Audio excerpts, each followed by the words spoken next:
এতিয়া আজি আমি গধূলি প্ৰথমতে এটা প্ৰাৰ্থনা শিকিম। প্ৰাৰ্থনাটো এতিয়া আমি সাজু কৰি গাম। সদায় আমি পঢ়াৰ আগত এটা প্ৰাৰ্থনা কৰিব লাগে, যাতে ভগৱানে আমাক সদায় সৎবুদ্ধি সৎজ্ঞান দিয়ে। কৃষ্ণ। তুমি চিত্ৰবীত্ৰী মোৰা পৰ্বত কণাৰায়ণ,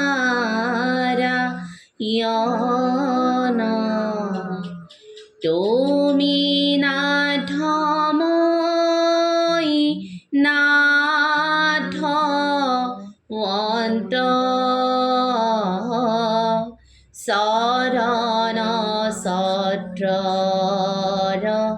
ছায়া দিয়া দূৰ কৰা মায়া, কৰা দয়া প্ৰভু ভগৱন্ত।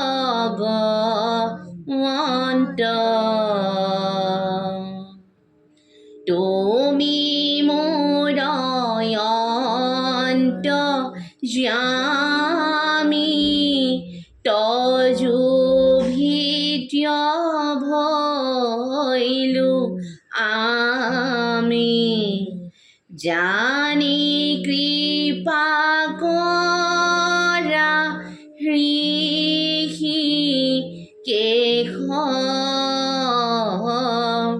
দান্তে তৃণ তলিলাও, যিমতে সেৱা তৰৌ, দিয়া মোক সেই উপদেশ।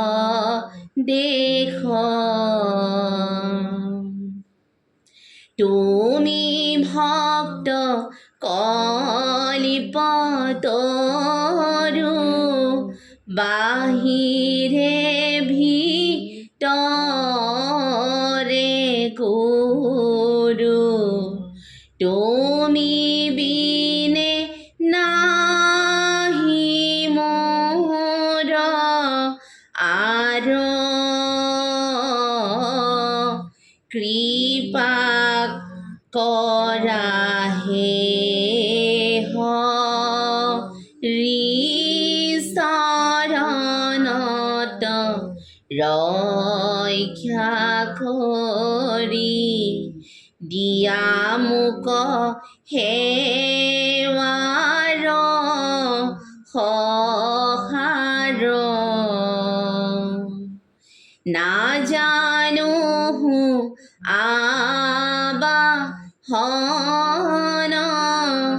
নাজানো বিসৰ্জন, পূজা মন্ত্ৰ নাজানো কিঞ্চিত,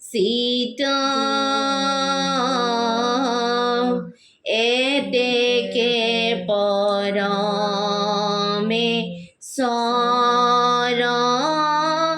দাস ভৈলো চৰণৰ, মোৰ গতি সাধিবে উচিত। ৰাম মোৰ গতি সাধিবে উচিত। কৃষ্ণ কৃষ্ণ কৃষ্ণ। প্ৰভু, হত অপৰাধ ক্ষমা কৰি তোমাৰ দুখানী চৰণত পুজিবলৈ শক্তি দি ভক্তি দি তোমাৰ কৃপা দৃষ্টিৰে কৃপা কৰিবা।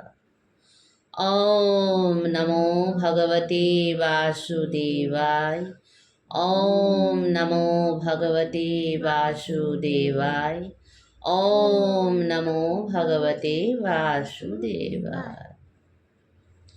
এতিয়া আমি ভগৱানৰ প্ৰাৰ্থনাটো কৰি লোৱাৰ লগে লগে আমাৰ মনটো ভাল লাগিছে না, সেইকাৰণে সদায় গধূলি পুৱা গধূলি ভগৱানক প্ৰাৰ্থনা কৰিব লাগিব। কাৰণ ভগৱানৰ অবিহনে আমি এই পৃথিৱীত আমাৰ কোনোৱেই নাই। ভগৱানৰ দুখানীৰ চৰণত আমি সদায় পুজিবলৈ লাগিব। তেতিয়া তেওঁ সদায় আমাক সৎ জ্ঞান সৎ ৰাস্তা প্ৰদৰ্শন কৰি লৈ যাব। ভুল ৰাস্তাত আমি যাবলৈ চেষ্টা কৰিলেও তেওঁ আমাক সেই ৰাস্তাৰ পৰা সদায় ঘূৰাই আনিব। বিপদৰ পৰা তেওঁ আমাক ৰক্ষা কৰিব। আমাক সদায় সৎ ৰাস্তাত যাবলৈ তেওঁ আমাক পোহৰ দেখাই দিব। তেতিয়া আমি এজন সৎ মানুহ সৎ ব্যক্তি হিচাপে সমাজত প্ৰতিষ্ঠিত হ'ব পাৰিম। এতিয়া আমি আমাৰ পাঠসমূহ আমি আজি গধূলি কি পাঠ কৰিম তোমালোকে নিজৰ নিজৰ পাঠসমূহ উলিয়াই লোৱা। আমি এতিয়া আজি আলোচনা কৰিম। কাইলৈ আকৌ আমি এটা নতুন প্ৰাৰ্থনা শিকিম। কৃষ্ণ।